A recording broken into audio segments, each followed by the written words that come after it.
Assalamualaikum warahmatullahi wabarakatuh. Jumpa lagi dengan channel kami.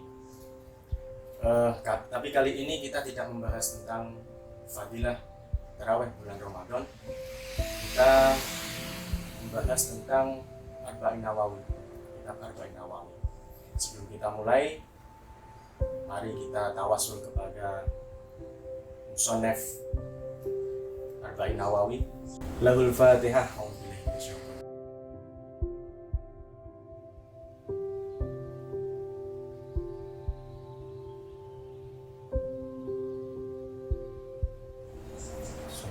Al-Fatihah.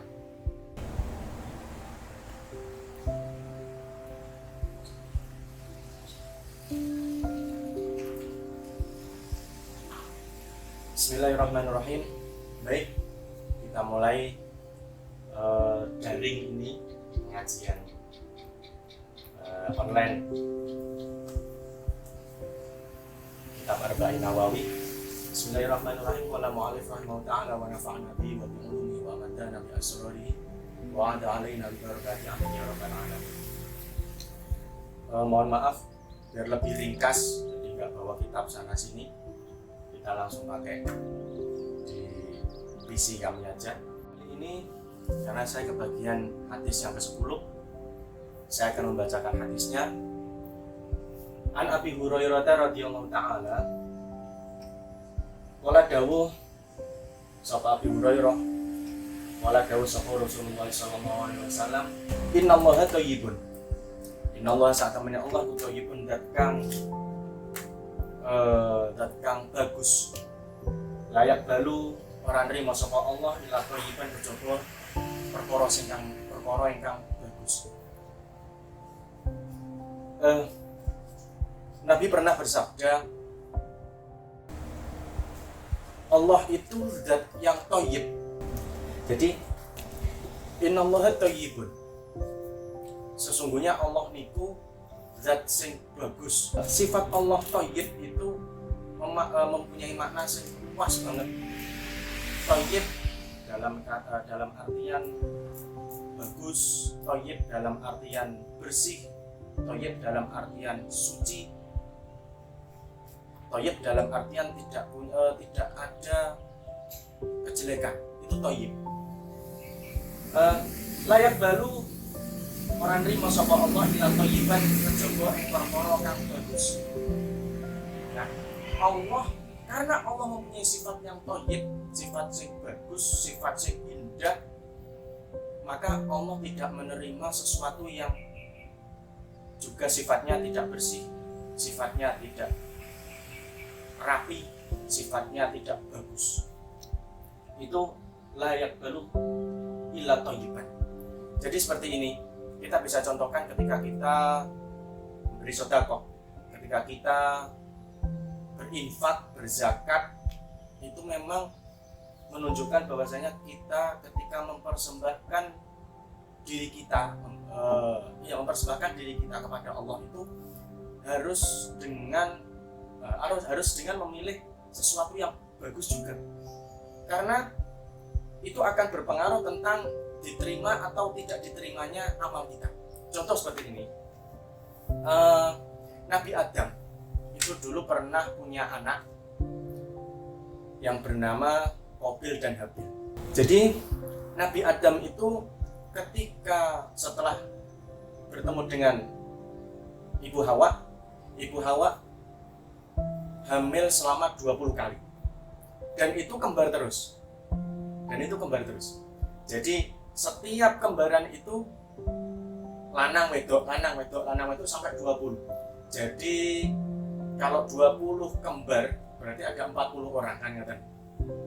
Nah, selama Nabi Adam hidup, Nabi Adam menangi anak cucunya sejumlah 4.000 anak. Jadi beranak pinak, jadi mulai 40 itu, lalu manak naik, dua putra malih sampai Kanjeng Nabi Adam selama hidupnya menangi putrane niki wau 4.000. Seperti itu. Nabi Adam setelah itu Qabil dan Habil ini menjadi sorotan tertentu karena Qabil dan Habil ini mempunyai sejarah yang bisa menjadi ilmu untuk kita semua. Qabil waktu itu lahir bersama kembarannya, namanya Iklimah. Sedangkan Habil mempunyai kembaran yang namanya Layuda. Nah, di sini karena dulu nggak ada syariat, nggak boleh nikah dengan saudara. Jadi dulu syariatnya adalah menikah dengan saudara tetapi tidak kembar. Orang nikah kalau kembarannya. Jadi waktu itu Qabil harus menikah dengan selain kembarannya. Jadi selain Iklimah. Padahal Qabil itu diciptakan Allah menjadi makhluk sing ganteng. Kembarannya itu ya ayu. Sedangkan Habil diciptakan rondok gak patek ganteng. Kembarane yang layu juga tidak sepiro ayu. Nah, karena syariat Allah itu Qabil harus menikah dengan tidak dengan kembarannya, yaitu dengan Layuda. Qabil gak terima goro-goro Habil elek dinikah karo saudara kembali, yaitu Iklimah. Nah, di sini terjadi perselisihan antara Qabil dan Habil. Qabil karepe pengen rabi karo kembarane sing jeneng Iklimah, tapi Allah tidak mencarikan seperti itu. Akhirnya Kanjeng Nabi Adam dawuh ning Qabil dan Habil, "Wes ngene wae. Saiki kamu harus membuat persembahan. Yang engko persembahan iku mbok dekek ning gone pucuk gunung. Nanti tinggal siapa yang disambar oleh langit. Sing dijukuk, sing diterima oleh langit siapa? Nanti yang tersambar berarti dia yang diterima oleh langit." Seperti itu. Nah, akhirnya setuju mereka. Ya wes, kita membuat persembahan. Karena Qabil itu dulu tukang angon wedhus, tukang angon domba. Sedangkan Habil itu senengane bercocok tanam. Nah, jadi mereka mempersembahkan persembahannya dengan apa yang menjadi pekerjaannya sehari-hari. Habil mempersembahkan kambing atau domba sing paling apik dhewe. Digolekno sing paling apik karena dipersembahkan kepada Allah. Sedangkan Habil sebaliknya, ngekei tumbuh-tumbuhan sing elek-elek karena eman-eman. Jadi disembahkan itu barang-barang sing elek-elek gak sepiro apik karena eman-eman. Akhirnya ditaruhlah dua persembahan mereka itu di pucuk gunung. Dan setelah menunggu, ternyata benar sing ditampa yaiku korbane Qabil. Jadi sing diterima malah Qabil karena Qabil mempersembahkan persembahan sing bagus, thayyib. Di sini menunjukkan benar karena Allah itu thayyibun, dan sing bagus, dan sing bersih, dan sing suci, layak balu ila thayyiban. Allah tidak menerima sesuatu kecuali sesuatu itu bagus, kecuali sesuatu itu resik. Sama halnya seperti kita ketika bersedekah juga seperti itu harusnya. Kita harus mempersembahkan sing paling apik. Ora kok awak dhewe mempersembahkan sing paling sithik. Buka dompet, dibuka ono 100, ono 50, ono 20.000, ono 50.000, ono 10.000, ono 2.000, ono 1.000. Sing di sampe telepon nang gunung masjid. Nah, awak dhewe ya kadang saya pas apik atine ya 5.000. Beda dengan Qabil. Makanya ketika kita tahu layak balu ila thayyiban, ayo meneh dari Jumatan, pas Jumatan awak dhewe nek ngelpon nang ngene kumplung sing 100. Terus wa inna Allah satamene Allah iku amaro merintah sapa Allah al mukminina ing pira-pira wong kang beriman bima kelawan perkara amaro kang wis perintah sapa Allah bi kelawan ma al mursalina ing pira-pira utusan. Jadi Allah tidak pandang bulu di sini. Innallaha amara mukminin bima amara bihil mursalina.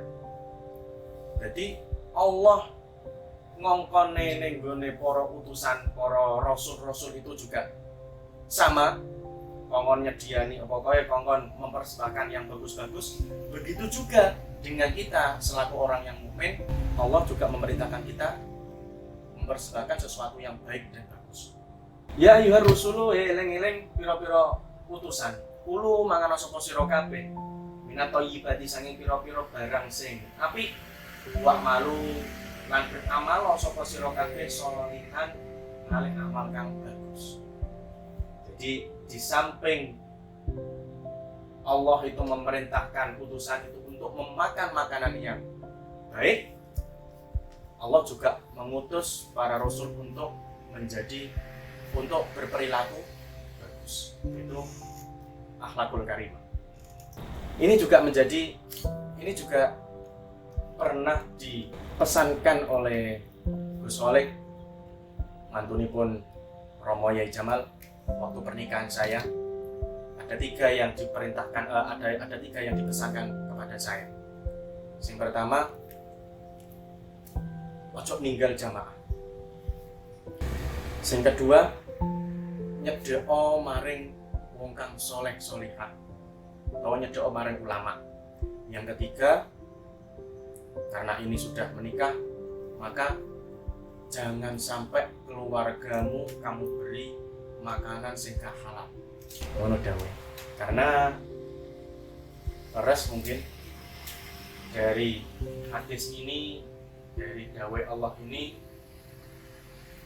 sesuatu yang baik itu nanti akan berimplikasi kepada amal kita.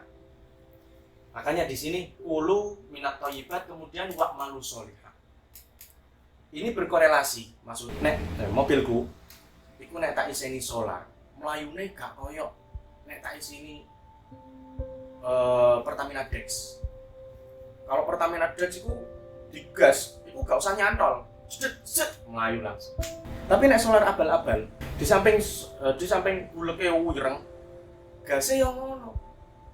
Dideki Senin, melayune Kemis. Itulah bedane solar deck karo solar biasa. Mobil saja itu berpengaruh, apalagi manusia. Padahal manusia panggone orang mau melayu dok, karena untuk berpikir, untuk melakukan amal-amal soleh, untuk berpuasa. Apalagi kalau kita sudah berkeluarga, punya anak, sesuatu makanan ini juga kita persembahkan pada anak kita. Bagaimana mau solihah, bagaimana kita mau punya anak turunan soleh-solihah kalau makanan yang kita berikan kepada anak kita makanan yang tidak halal, tidak suci, tidak bagus, tidak bersih. Babi niku panganane rusuh-rusuh. Makanya akhirnya di dalamnya itu jadi ini itu juga akeh cacing kita. Karena ngono apa wae gelem babi. Beda karo mangan sing resikan. Sapi contohnya. Sapi iki mangane resikan, ternyata ora gelem dipangan. Di gelemnya suket-suket sing resik, bukai tumbuhan sing ketokane dene gak gelem yo mau. Dami gelem sale resik. Omane suket gajah, suket sing resik gelem. Coba aja pakane telek to barang ora gelem. Seperti itu. Itu kewan, omane menungso wae. Lanjut, wa qala ta'ala, dawuh sapa Allah Ta'ala, ya ayyuhalladzina amanu, eling-eling wong kang padha iman, kulo mangan sapa sira kabeh minat thayyibati saking pira-pira barang kang bagus. Wa qala ta'ala, dawuh sapa Allah Ta'ala, ya ayyuhalladzina amanu, eling-eling wong kang padha iman, kulo mangan sapa sira kabeh minat thayyibati saking pira-pira perkara kang bagus. Marupane perkara rozakna kang wis paring rizki sapa kita ing sira kabeh. Ini sama, konteksnya juga sama. Orang yang beriman, kamu harus memakan sesuatu yang bagus, yang sudah saya berikan rizki kepada kamu. Jadi ono di samping makanan yang bagus, memang thayyib itu penjelasannya luar biasa sebenarnya. Di Al-Quran itu ada seperti ini. Kalimat thayyibah yang dinamakan kalimat thayyibah itu bukan la ilaha illallah kan. Kalimat thayyibah la ilaha illallah.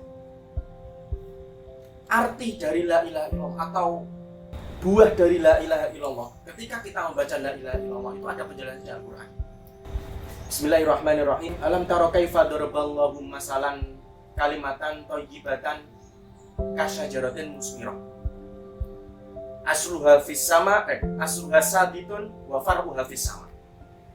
Tu'ti ukulaha bi'idni rabbiha wa yafridullahu al-amsalu lin-nasi la'allahum yatafakkarun.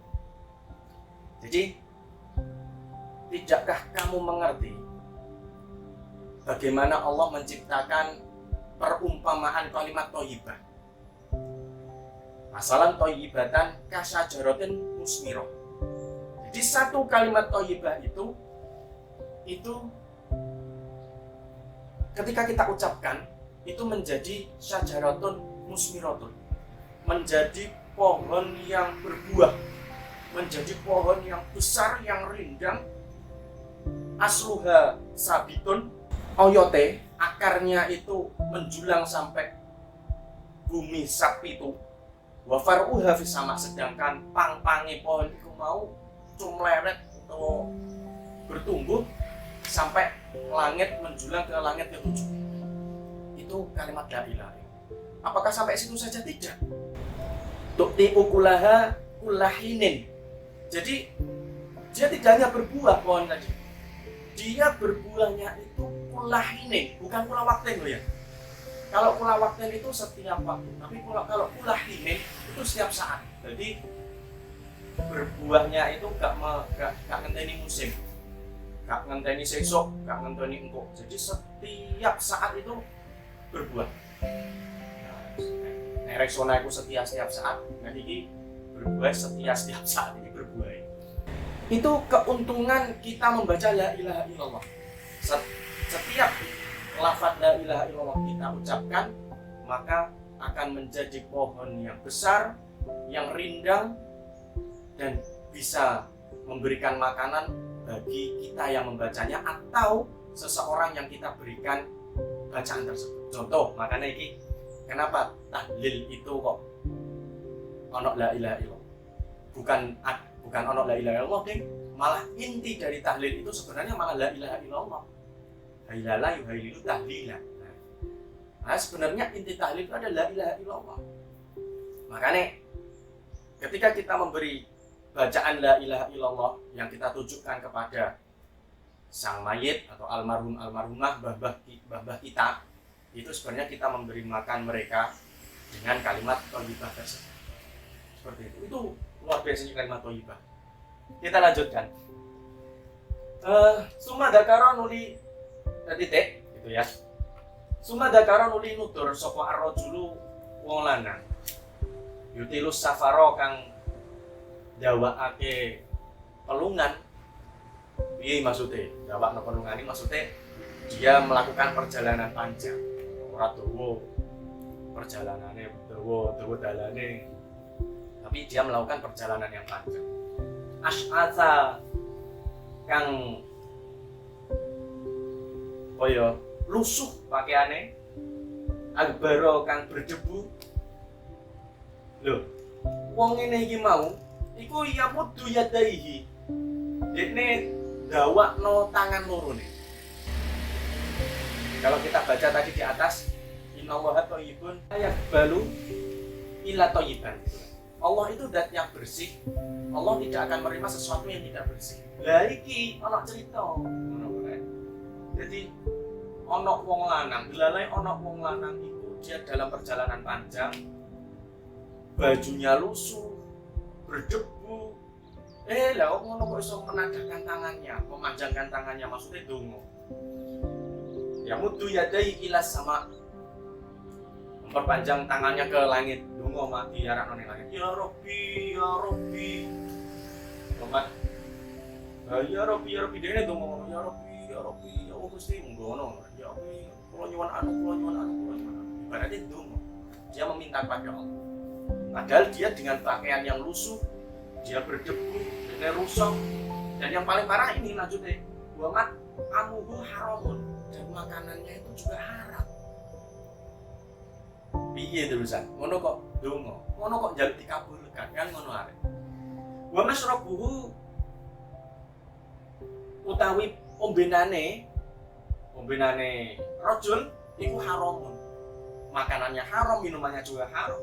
Wa malbasuhu haram, pakaiannya ya haram bisa. Wa ghudhiya bil harami, dan dia kenyang dengan makanan-makanan yang haram. Kalau di fadilah puasa kemarin kan saya menjelaskan mangan gak oleh warak-warak. Iki wis kuwareken, sing mari kuwareken ada barang sing haram wis tikel-tikel. Fa anna yustajaba lahu, monggo bagaimana mau diijabahi? Jadi bisa kita petik pelajaran, kalau kita mau dikabulkan oleh Allah doa kita, maka kita juga harus memakai pakaian yang bersih, kita harus makan atau rezeki kita atau apapun yang kita makan harus halal, seperti itu. Jadi gak oleh awak dhewe barang mangane barang-barang haram, perkara sing dipakai yo barang-barang haram. Walaupun sebenarnya kita menentukan haram atau tidak itu hanya sebatas kira-kira, hanya sebatas kira-kirane halal, kira-kirane ini gak haram, seperti itu. Karena di Anatut Thalibin itu juga dijelaskan bidonil mukallaf. Jadi landasan orang beda al-ibrah fil ibadah itu bima fidonil mukallaf la fin nafsil amri. Jadi landasan beribadah, landasan orang beribadah itu sebenarnya hanya menurut penyonone mukallaf, penyonone kita, penyonon kok kira-kira awak dhewe ngono. Dan itu 70%. Di atasnya ada yakin, di bawahnya lagi yang 50%. 50% itu adalah syak. Yang bawahnya lagi ada don. Seperti itu. Jadi kalau di sini la fi nafsil amri, ora tidak dengan apa ya kahanane perkara itu, ngono lho. Jadi tidak dengan asline perkara itu. Jadi contoh makan makanan yang haram, makan makanan yang halal, kita mengetahui uang ini halal atau haram, ini duit colongan atau tidak, gak ngurus, kan seperti itu. Gak ngurus, pokoknya aku nemu duit, ini jelas betul tinuku, pokoknya penyolongku halal ya halal, seperti itu. Nanti kita bahas di pengajian selanjutnya. Kita simpulkan dulu dari hadis Arba'in Nawawi tadi. Hadis yang ke-10 yaitu Allah itu adalah zat yang thayyib, Allah itu adalah zat yang bagus, Allah itu adalah zat yang suci. Ketika kita beribadah kepada Allah, kita juga harus mempersembahkan sesuatu yang bagus, sebagus-bagus mungkin. Makanya ketika kita ibadah, kita harus dengan menggunakan baju yang bagus. Ketika kita bersedekah, kita juga harus menggunakan atau mentasarufkan harta kita yang paling bagus. Ketika kita mau memberikan seseorang, ketika kita mau memberi seseorang, kita juga harus memberikan sesuatu yang bagus, yang layak paling enggak. Ojo sing paling elek dikekno. Klambi rusuh kabeh, bolong kabeh dikekno. Sarung bolong kabeh dikekno. Sarung kudu bolong ya anjene ya. Enggak bolong terus piye oleh ganggu. Wa inna Allaha amaral mu'minin bima amara bil mursalin. Nah, karena tuntutan Allah kepada kita itu sama dengan tuntutan kepada rasul-rasul Allah semua. Karena tidak ada pengecualian. Karena Allah pengennya jaluk sing apik. Jangan sampai kita seperti Qabil tadi yang memberikan